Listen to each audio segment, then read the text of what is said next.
Hello everyone, this is Chinmay from Maker Clinic. Welcome back to my channel. Today I am going to discuss about how to assemble the motor and the gearbox of the Royal Enfield.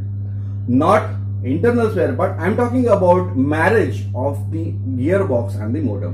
Now what is the reason behind making this video? That whenever you are joining both the spare part all together and implanting on the chassis, then you have to be very much careful and you have to understand some mathematics.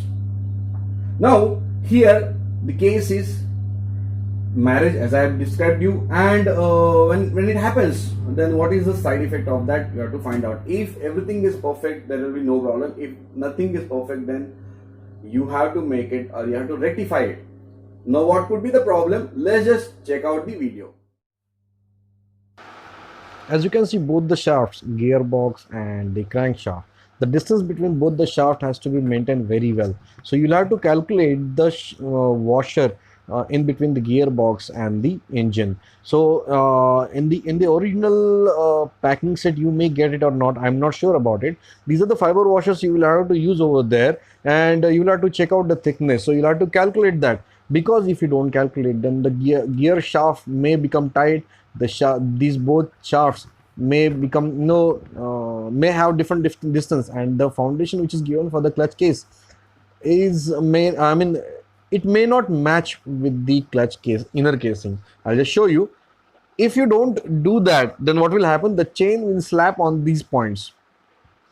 As you can see, a lot of serrations are there. That means it was damaging. So you have to maintain the distance between both the shafts, and this you'll have to do it before completing the assembly. Otherwise you'll have slapping sound.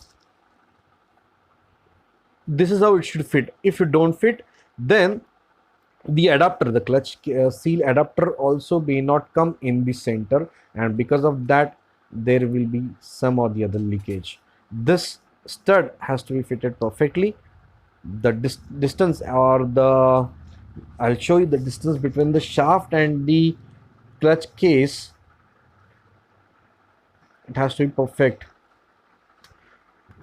So the gap in between the case and the main shaft or the clutch shaft, if it is not proper, if it is eccentric, then the clutch seal will get damaged very easily, and often you will have a lot of leakage.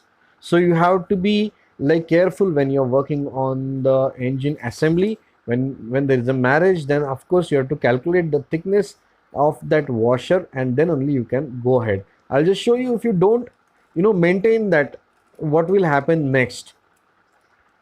I'll just try to assemble that outside. Right now I'm in the clutch, the crank sprocket, as well as the clutch assembly unit. What will happen if you don't maintain? This is the side effect. This is the actual side effect what you're going to face if you don't maintain.